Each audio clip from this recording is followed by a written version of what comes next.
दोस्तों जरा सोचिए, अगर आपकी आंख खुले और आप खुद को एक ताबूत के अंदर बंद पाए, चारों तरफ सिर्फ अंधेरा हो, सांस लेने के लिए बहुत कम हवा बची हो और आपको ये भी ना पता हो कि आप जमीन के ऊपर है या फिर कई फीट नीचे दफन है, तो आप क्या करेंगे? ऐसी हालत में शायद कुछ ही मिनटों में इंसान उम्मीद छोड़ दे। लेकिन आज की कहानी एक ऐसे शख्स की है जिसने मौत को अपनी आंखों के सामने देखकर भी हार नहीं मानी। उसने सिर्फ एक मोबाइल फोन और अपने हौसले के दम पर जिंदा बाहर निकलने की कोशिश की। तो दिल थाम के बैठिए, क्योंकि आज की फिल्म हर मिनट आपके लिए एक नया सस्पेंस लेकर आएगी, जिसको देखने के बाद आप सोचने पर मजबूर जरूर होंगे। तो चलिए अब बिना किसी देरी के शुरू करते हैं आज की इस अमेजिंग कहानी को। Hollywood silver screen presenting buried. इस फिल्म की शुरुआत चारों तरफ फैले गहरे अंधेरे से होती है। ऐसा लगता है मानो रात अपने सबसे डरावने रूप में हो।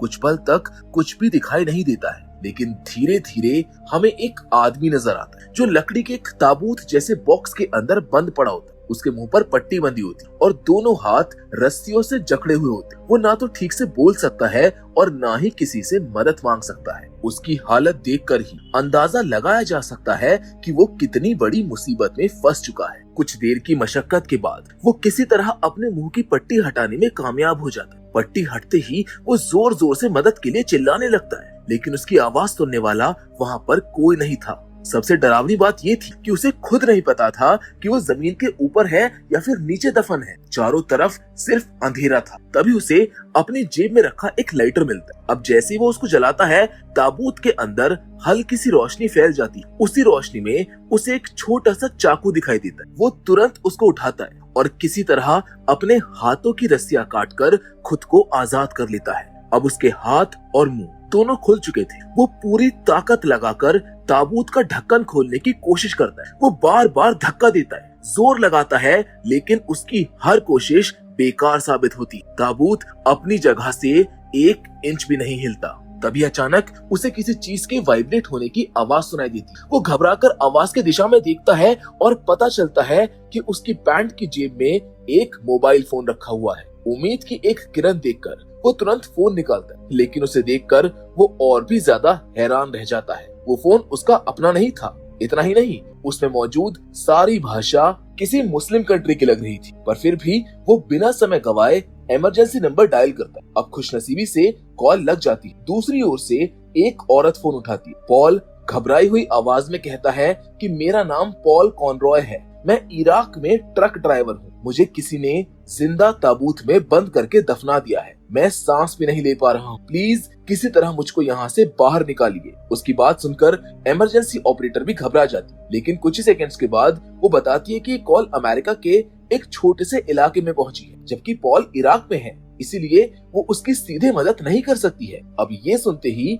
पॉल की बची हुई उम्मीद भी टूटने लगती। फिर भी वो हार नहीं मानता है। वो अपनी पत्नी लिंडा को कॉल करता है, लेकिन दुर्भाग्य से वो फोन नहीं उठाती। मजबूर होकर कॉल उसके लिए एक वॉइस मैसेज छोड़ देता है और कहता है कि जैसे ये मैसेज मिले तुरंत उसको वापस कॉल करे। इसके बाद वो कस्टमर केयर से संपर्क करता है और किसी तरह FBI का नंबर हासिल कर लेता है। जब FBI एजेंट उसका फोन उठाता है तो पॉल बिना समय गवाए अपनी पूरी कहानी उसको बताना शुरू कर देता है। वो कहता है कि वो इराक में एक ट्रांसपोर्ट कंपनी के लिए ट्रक ड्राइवर का काम करता है। जिस दिन यह हादसा हुआ, वो अपने कुछ साथियों के साथ खाने पीने का सामान लेकर जा रहा था। रास्ते में कुछ छोटे छोटे इराकी बच्चे उनके ट्रक के सामने आ गए और उन पर पत्थर फेंकने लगे। अब इससे पहले कि वो कुछ समझ पाते, पीछे से हथियारबंद लोग आ गए। उन्होंने ट्रकों पर हमला कर दिया। एक ट्रक को विस्फोट से उड़ा दिया गया और कई लोगों को गोलियों से भून दिया। इसी अफरा तफरी के बीच किसी बच्चे ने पॉल के सर पर पत्थर दी मारा, जिससे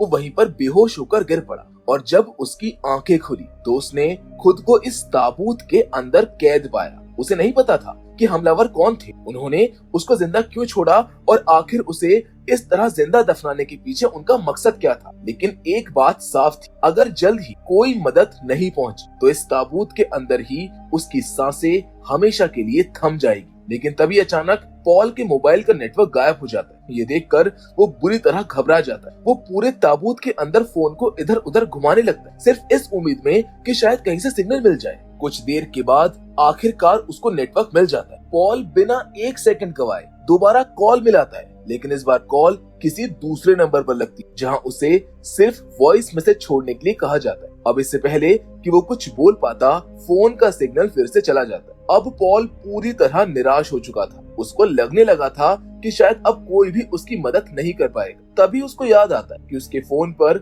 एक मिस्ड कॉल भी आई थी। इस बार नेटवर्क भी मौजूद था, इसीलिए वो तुरंत उसी नंबर पर वापस कॉल करता है। कॉल उठते ही दूसरी ओर से एक आदमी की आवाज आती। वो कहता है, तो सोल्जर, तुम अब तक जिंदा हो? पॉल तुरंत जवाब देता है कि वो कोई सैनिक नहीं, वो सिर्फ एक ट्रक ड्राइवर है और सीआरटी कंपनी में काम करता है। लेकिन वो आदमी उसकी एक बात भी नहीं सुनता। वो कहता है कि तुम अमेरिकन हो और मेरे लिए हर अमेरिकन एक सैनिक है। इसके बाद वो अपनी असली मंशा बताता है। वो कहता है कि अगर आज रात 9 बजे तक उसे $5 मिलियन नहीं मिले तो वो पॉल को इसी ताबूत में जिंदा दफन छोड़ देगा। अब पॉल समझ चुका था कि फोन पर बात करने वाला वही आदमी है जिसने उसे अगवा करके इस ताबूत में बंद किया था। पॉल उससे विनती करता है। वो कहता है कि अगर उसके परिवार के पास $5 मिलियन होते तो वो अपना घर छोड़कर इराक में ट्रक चलाने कभी नहीं आता। लेकिन अपहरणकर्ता उसकी बात सुनने को तैयार ही नहीं। वो कहता है कि अगर तुम्हारे परिवार के पास पैसे नहीं तो तुम्हारी अमेरिकी गवर्नमेंट के पास तो जरूर होंगे। अपनी एम्बेसी से बात करो और उन्हें बता दो कि अगर उन्होंने पैसे नहीं दिए तो तुम आज मारे जाओगे। इतना कहकर वो फोन काट देता है। अब पॉल को साफ समझ आ चुका था कि अगर उसे अपनी जान बचानी है तो किसी तरह अमेरिकी सरकार से संपर्क करना ही होगा। इसी उम्मीद में वो अपनी एक दोस्त डोना को कॉल करता है। डोना फोन उठाती है और पॉल उससे सबसे पहले पूछता है कि क्या वो कंप्यूटर के पास है। वो हाँ कहती है। पॉल जल्दी जल्दी उसे अमेरिकी स्टेट डिपार्टमेंट का नंबर निकालने के लिए कहता है, लेकिन डोना बताती है कि वो इस समय बाहर जा रही है और अभी उसके पास बिल्कुल समय नहीं। ये सुनकर पॉल अपना आपा खो बैठता है। वो गुस्से में उसके ऊपर चिल्लाता है। डोना भी नाराज होकर फोन काट देती। अब पॉल के पास कोई दूसरा रास्ता नहीं था। वो फिर से डोना को कॉल करता है, लेकिन इस बार वो शांत होकर उससे मदद मांगता है। पॉल की हालत समझते हुए डोना आखिरकार उसे वो नंबर दे देती है। पॉल तुरंत अमेरिकी स्टेट डिपार्टमेंट में फोन करता है और अपनी पूरी स्थिति बताता है। लेकिन तभी एक अजीब बात होती है। जिस महिला से वो बात कर रहा था अचानक से उसका नाम लेती है। पॉल हैरान होकर पूछता है कि मैंने तो अभी तक आपको अपना नाम भी नहीं बताया, फिर आपको मेरे बारे में कैसे पता? वो औरत जवाब देती है कि उसने अपनी पत्नी के लिए जो वॉइस मैसेज छोड़ा था वो उनके पास पहुंच चुका है, इसीलिए उन्हें पहले से उसके बारे में जानकारी है। ये सुनकर पॉल कहता है कि उसे आज रात 9 बजे तक $5 मिलियन चाहिए, वरना वो अपहरणकर्ता उसको मार देगा। लेकिन वो औरत साफ शब्दों में कहती है कि अमेरिकी सरकार आतंकवादियों से किसी भी तरह का सौदा नहीं करती। ये सुनकर पॉल का सब्र टूट जाता है। वो गुस्से में कहता है कि अगर आपने पैसे नहीं दिए तो मैं यहीं पर मारा जाऊंगा। आप लोग तो सुरक्षित दफ्तरों में बैठे हो, आपको अंदाजा भी नहीं है कि मैं इस वक्त किस हालत से गुजर रहा हूँ। पॉल की बेबसी सुनकर शायद उस महिला को उसके ऊपर तरस आ जाता है। वो उसे एक व्यक्ति का नंबर देती है जिसका नाम डैन ब्रेनर था। असल में डैन बंधक मामलों को संभालने वाली विशेष टीम का प्रमुख था। महिला पॉल से कहती है कि अब आगे वही उसकी मदद करेगा। पॉल तुरंत डैन को फोन मिलाता है। डैन बहुत शांत आवाज में उससे कहता है कि उसे उसकी पूरी सिचुएशन के बारे में पहले से जानकारी है और उनकी टीम हर संभव कोशिश कर रही है कि रात 9 बजे से पहले उसे सुरक्षित बाहर निकाल लिया जाए। इसके बाद डैन उसे कुछ जरूरी सलाह देता है। वो कहता है कि मोबाइल को वाइब्रेशन मोड से हटाकर साइलेंट पर कर दो ताकि बैटरी ज्यादा देर तक चल सके, और जो लाइटर तुम्हारे पास है उसे भी सिर्फ तभी जलाना जब उसकी सच में जरूरत हो। डैन अभी अपनी बात पूरी कर ही रहा होता है कि तभी पॉल के फोन पर फिर से उसी अपहरणकर्ता का कॉल आने लगता है। पॉल घबराकर डैन से कहता है कि वही आदमी दोबारा फोन कर रहा है। जल्दबाजी में वो गलती से डैन की कॉल काट देता है और अपहरणकर्ता का फोन उठा लेता। वो आदमी सबसे पहले सवाल पूछता है, तो क्या तुमने अपनी एम्बेसी से बात की? पॉल मजबूरी में बताता है कि सरकार ने साफ इनकार कर दिया है। उनका कहना है कि वो आतंकवादियों से कोई भी समझौता नहीं करेंगे। ये सुनते ही वो आदमी गुस्से में कहता है कि मैं आतंकवादी नहीं हूँ, आतंकवादी तो तुम लोग हो जो मेरे देश में घुस आए हो। पॉल फिर भी समझाने की कोशिश करता है। इन सब बातों से उसका कोई लेना देना नहीं है। वो सिर्फ एक साधारण ट्रक ड्राइवर है जो अपने परिवार के लिए कुछ पैसे कमाने इराक आया था वो साफ कह देता है कि वो $5 मिलियन का इंतजाम कभी नहीं कर पाएगा। ये सुनकर दूसरी ओर कुछ पल के लिए खामोशी छा जाती। फिर वो आदमी धीमी आवाज में कहता है, मैं भी कभी नौकरी किया करता था। अपहरणकर्ता की बात सुनकर पॉल एक बार फिर से उसको समझाने की कोशिश करता है। वो कहता है कि 9/11 हुआ, उसमें मेरी क्या गलती थी? सद्दाम हुसैन तुम्हारे देश में था, उसमें भी मेरा क्या कसूर है?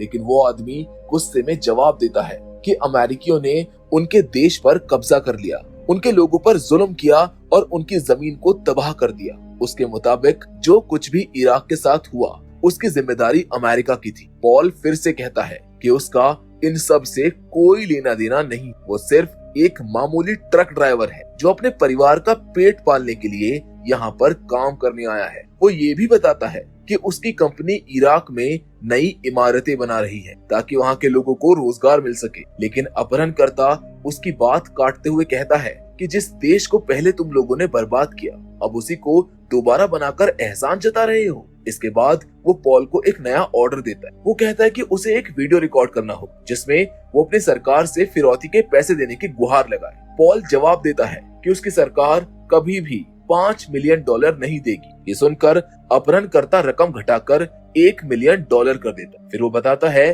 कि पॉल के पैरों के पास एक बैग रखा हुआ है, उस बैग में एक नोट मिलेगा जिसे पढ़ते हुए उसे वीडियो रिकॉर्ड करना होगा। इतना कहकर वो फोन को काट देता है। पॉल नीचे देखने की कोशिश करता है। सचमुच उसके पैरों के पास एक छोटा सा बैग रखा होता है, लेकिन ताबूत इतना तंग था कि वहां तक पहुंचना भी किसी सजा से कम नहीं था। काफी मशक्कत के बाद वो किसी तरह बैग तक पहुंच जाता है। बैग खोलने पर उसे एक टॉर्च, एक चाकू और एक कागज में, उसी कागज में वो पूरा संदेश लिखा था जिसको पढ़कर उसे वीडियो बनानी। तभी डैन का फिर से फोन आता है। इस बार पॉल उसे तुरंत अपहरणकर्ता का नंबर दे देता। डैन उसको भरोसा दिलाता है कि घबराने की कोई जरूरत नहीं है, उनकी टीम उस नंबर को ट्रेस कर रही है और वो जल्द ही उसे वहां से निकाल ले। उसका हौसला बढ़ाने के लिए डैन बताता है कि कुछ हफ्ते पहले उन्होंने इसी तरह अगवा किए गए एक मेडिकल स्टूडेंट को भी सुरक्षित बचा लिया था, इसलिए उसे उम्मीद नहीं छोड़नी चाहिए। डैन की बातों से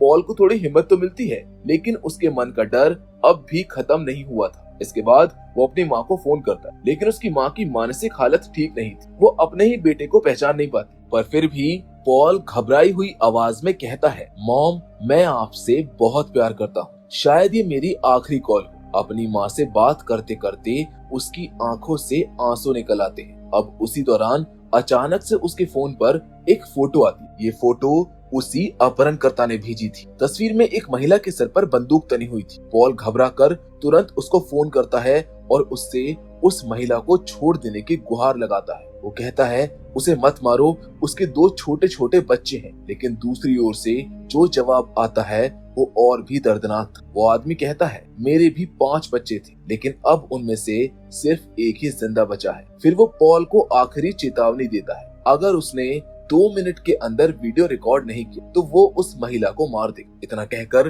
वो फिर से फोन को काट देता है। अब पॉल के पास कोई दूसरा रास्ता नहीं बचा था। वो तुरंत कागज पर लिखा संदेश पढ़ते हुए वीडियो रिकॉर्ड करता है। वीडियो में वो कहता है कि उसे इराक में अगवा कर लिया गया है और अगर आज रात 9 बजे तक $1 मिलियन नहीं दिए गए तो उसे मार दिया जाएगा। वीडियो रिकॉर्ड करने के बाद वो उसे अपहरणकर्ता के बताए हुए नंबर पर भी। कुछ देर के बाद पॉल को अचानक महसूस होता है कि ताबूत में उसके अलावा कोई और भी मौजूद है। वो लाइट जलाकर ध्यान से देखता है तो उसकी सांसें अटक जाती, क्योंकि एक जहरीला सांप किसी छोटे से छेद से ताबूत के अंदर घुस आया था। अब इतनी तंग जगह में उस सांप से बचना लगभग नामुमकिन था। पॉल तुरंत अपने लाइटर का ईंधन सांप के आसपास डाल देता है और आग लगा देता है। आग की गर्मी से घबराकर सांप उसी छेद से वापस बाहर निकल जाता है। पॉल राहत की लंबी सांस लेता है, लेकिन उसकी राहत ज्यादा देर तक नहीं टिकती। कुछ ही देर के बाद उसके फोन पर एक और वीडियो आता है। ये उसी महिला का वीडियो था जिसकी तस्वीर